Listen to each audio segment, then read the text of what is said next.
एक बार एक तपस्वी साधु एक नदी किनारे बैठकर अपने कुछ शिष्यों को शिक्षा दे रहे थे। वो उन्हें अपनी शिक्षा में समझाते हैं कि व्यक्ति को अपने जीवन में कठिन से कठिन परिस्थितियों में फंसने के बाद भी व्यक्ति को साहस रखना चाहिए, हिम्मत नहीं तोड़नी चाहिए।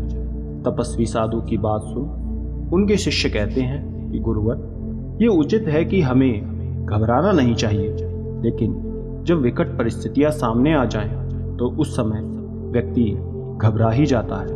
उसे समझ ही नहीं आता कि क्या करना चाहिए और क्या नहीं। तब ये सब केवल बातें लगती है और कुछ नहीं। ये सुन तपस्वी साधु कहते हैं कि ये अपनी सोच का एक फेर है और कुछ नहीं। जब एक छोटा जीव भी किसी कठिन परिस्थिति में आता है तो वो हिम्मत नहीं आता, तो इतना बड़ा इंसान कैसे डर जाता है। एक चींटी के आगे कितनी भी रुकावटें रखो, लेकिन उसकी जिद हिम्मत कभी कम नहीं होती। वो स्वयं को निकालने का मार्ग ढूंढ ही लेती है। तो ये एक व्यक्ति क्यों नहीं करता? यदि व्यक्ति प्रयास करे तो सब कुछ हो सकता है, लेकिन जब आप स्वयं ही हार मान लेंगे तो कैसे उस समस्या से बाहर आएंगे? ये सुन शिष्य पूछता है कि क्या एक जीव भी स्वयं की रक्षा करता है? ये सुन तपस्वी साधु कहते हैं कि जब बात स्वयं पर, स्वयं के प्राण व जीवन पर आ जाए तो हर कोई साहसी बन जाता है। मैं आज तुम्हें एक कहानी सुनाता हूँ। दोस्तों, कहानी में आप खो जाएं उससे पहले ही वीडियो को लाइक और चैनल को सब्सक्राइब कर लें। एक बार की बात है, एक नदी किनारे एक कछुआ रहा करता था। वो काफ़ी समय से वहाँ रहते आ रहा था। उसी नदी में अन्य जीव भी रहा करते थे। वो नदी एक गांव के पास थी। गांव के लोग भी उस नदी में अक्सर पानी भरने आया करते थे। काफ़ी समय से उस गांव में वर्षा नहीं हो रही थी और तेज़ गर्मी की वजह से उस नदी का पूरा पानी धीरे धीरे सूख रहा था। जब उस नदी के आसपास के जीव ये सब देखते हैं कि वो पानी सूख रहा है और आगे उन्हें पानी की समस्या होगी ही होगी, वो सभी अलग अलग दिशा में अलग नदी या तालाब की तरफ बढ़ जाते हैं। केवल वो कछुआ वहाँ रह जाता है। वो काफ़ी समय से वहाँ रहते आ रहा था, जिस वजह से उसका उस नदी से लगाव हो गया था। अब उस जगह को छोड़कर जाने से उसे दुख हो रहा था, लेकिन धीरे धीरे जब उस नदी का पानी और अधिक सूखने लगता है, तब उसे भी यह एहसास होता है कि अब वो अधिक समय यहाँ नहीं रह पाएगा। यदि वो ज़्यादा समय यहाँ रहा तो निश्चित उसे समस्याएं होंगी। तब वो सोचता है कि अब समय आ गया है कि वो भी उस नदी को छोड़कर चला जाएगा। वो पास के गांव की नदी में जाने का तय करता है और अगले दिन ही निकल जाता है। उस नदी में बहुत अधिक पानी था, जहां वो आराम से रह सकता था। कछुआ धीरे धीरे अपने मार्ग में आगे बढ़ता है। जब वो आधी दूरी तय कर लेता है तो देखता है कि मार्ग में कुछ जंगली जानवर बाहर घूम रहे हैं। ये देख खाने के लिए मिल गया है। वो तुरंत उस कछुए को देख पकड़ लेता है। वो कछुए से कहता है कि बड़े दिन बाद आज इतना स्वादिष्ट भोजन मिला है, आज खाने का मज़ा आ जाएगा। ये सुन कछुआ सोचता है कि मुझे स्वयं की जान बचाने के लिए कुछ करना होगा, वरना मैं मारा जाऊंगा। वो उपाय सोचने लगता है। तभी वो सियार से कहता है कि मुझे खाने से तुम्हें कोई लाभ नहीं होगा, मैं बिल्कुल स्वादिष्ट नहीं हूँ। ये सुन सियार कहता है कि ये तुम कैसे जानते हो, स्वादिष्ट हो या नहीं? तब कछुआ कहता है कि क्योंकि मेरे साथियों को भी जब कुछ दिन पहले एक सियार ने खाया था तो उन्हें वो बेस्वाद लगा था, और तो और उसे खाते ही वो सियार बीमार पड़ गया और मर गया। उस नदी के पास अब भी उसके अवशेष ऐसे ही पड़े हैं। कछुआ पूरे आत्मविश्वास के साथ ये सब बोल रहा था। सियार को उसे देख ये लगता है कि इतना छोटा सा कछुआ मुझसे झूठ बोलने की हिम्मत तो करेगा नहीं। यदि इसकी बात सत्य हुई तो कहीं मैं भी ना मर जाऊं। ये सोच सियार कछुए को नहीं मारता, लेकिन वो उसे छोड़ता भी नहीं है। वो कछुए से कहता है कि तुम्हें मुझे कोई गीत सुनाना होगा। यदि तुमने ऐसा नहीं किया तो मैं तुम्हें मार दूंगा। ये सुन कछुआ कहता है कि मुझे गीत तो नहीं आता। आप यदि सजा के रूप में मुझे मारना चाहते हैं तो मार दें, लेकिन बस किसी भी पानी में मत फेंकना। ये सुन सियार कहता है कि क्यों, तुम तो वहीं रहते हो। ये सुन कछुआ कहता है कि मुझे पानी से डर लगता है, मैं सूखे स्थल पर ही रहता हूँ। ये सुन सियार सोचता है कि ये एकदम बेकार है, मेरे किसी काम का नहीं, इसे तो मार देना अच्छा है। और कछुए को मरते देखने के लिए उसे नदी में फेंक देता है। और इस तरह कछुए की योजना सफल हो जाती है और वो स्वयं की चालाकी और बुद्धिमानी से एक छोटी सी योजना द्वारा स्वयं के प्राण को बचा लेता है और मज़े से नदी में चला जाता है और स्वयं को इस मुसीबत से बचाकर राहत पाता है। सियार जब देखता है कि कछुआ डूबा नहीं है तो वो ये सब देख बहुत हैरान हो जाता है कि वो तो मज़े से पानी में घूम रहा है। वो तुरंत समझ जाता है कि एक छोटे से कछुए ने उसे मूर्ख बना दिया है और स्वयं की मूर्खता पर वो अफसोस करके चला जाता है और कछुआ आराम से उस नदी में रहने लगता है। कहानी समाप्त कर तपस्वी साधु शिष्यों से पूछते हैं कि अब तुम्हारे प्रश्नों का उत्तर मिला। प्रिय, देखो एक छोटे से कछुए ने कैसे एक चालाक सियार जो सबको मूर्ख बना देते हैं उसे स्वयं की योजना बुद्धिमानी से मूर्ख बना दिया। और वो ऐसा इसलिए कर पाया क्योंकि वो डरा या घबराया नहीं। वो जानता था कि यदि उसे स्वयं के प्राणों को बचाना है, स्वयं को इस समस्या से निकालना है, तो कुछ करना ही होगा। कोई उसकी मदद के लिए नहीं आएगा, उसे स्वयं की मदद स्वयं करनी होगी। और उसने वही किया।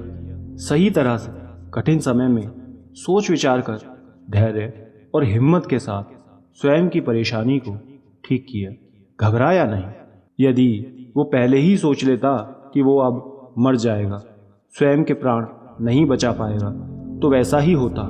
इसलिए आपको हमेशा ये समझाया जाता है कि व्यक्ति को कठिन से कठिन परिस्थिति में भी धैर्य और साहस रखना चाहिए।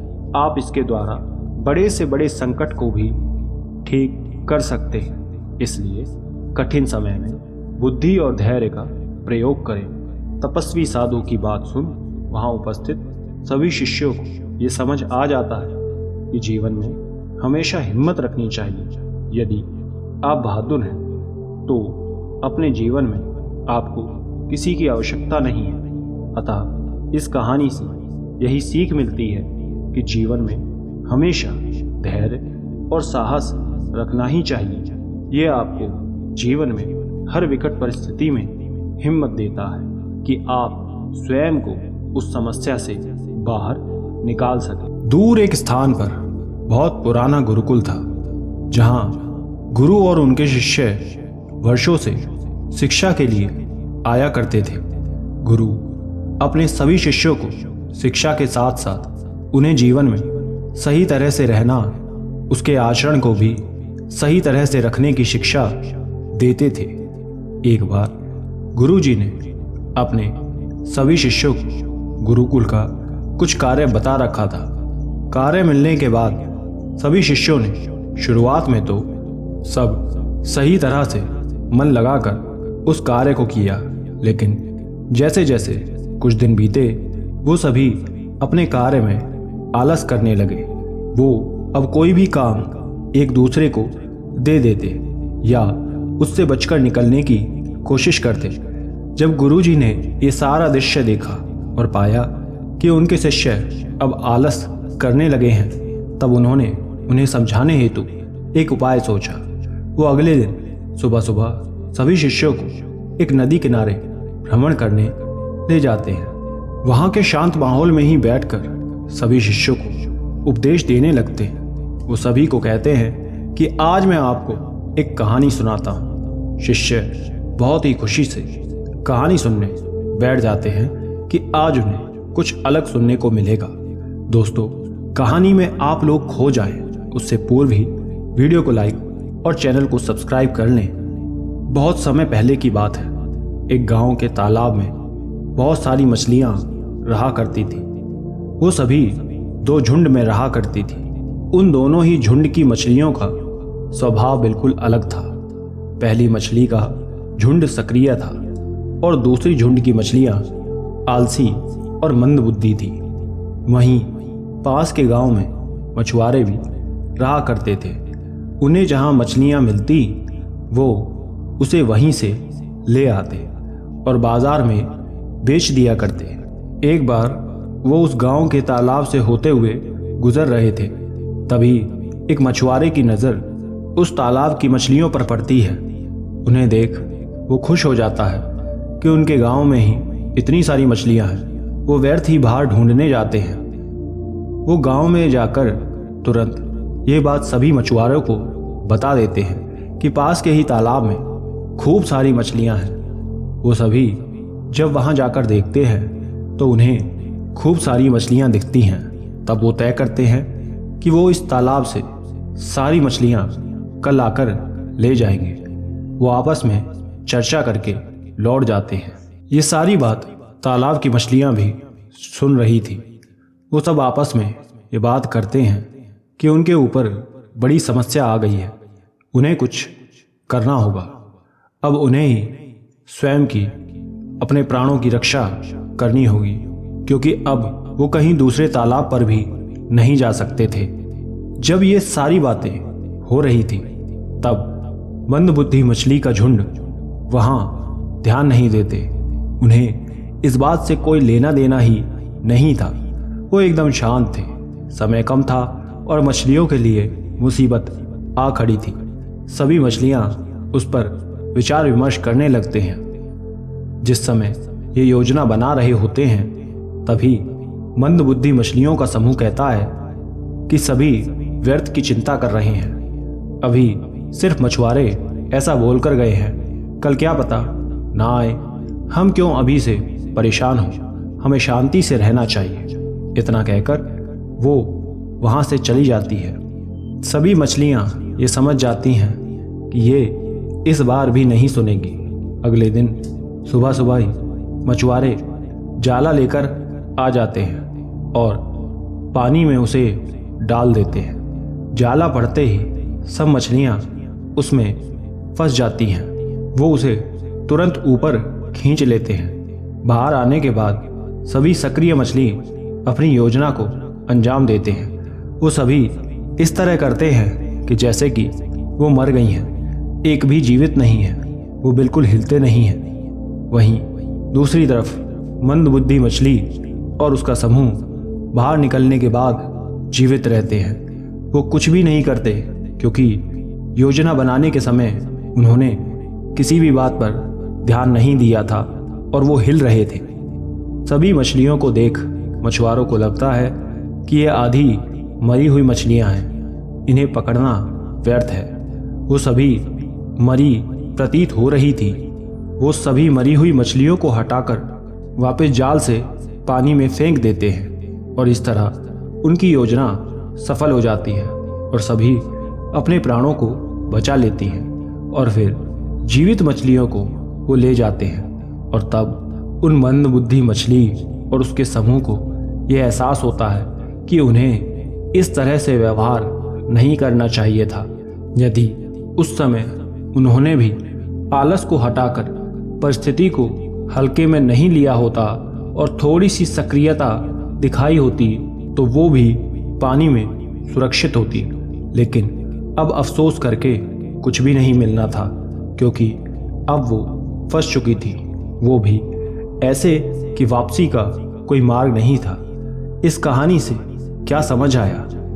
तब शिष्य कहते हैं कि यही गुरुदेव कि व्यक्ति को कभी भी आलस नहीं करना चाहिए।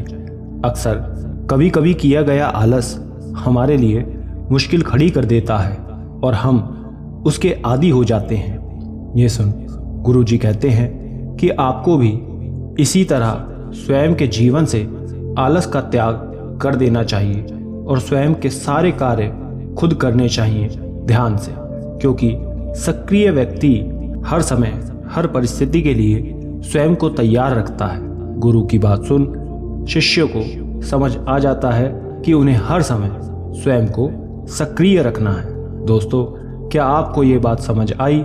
कमेंट करके ज़रूर बताना। धन्यवाद।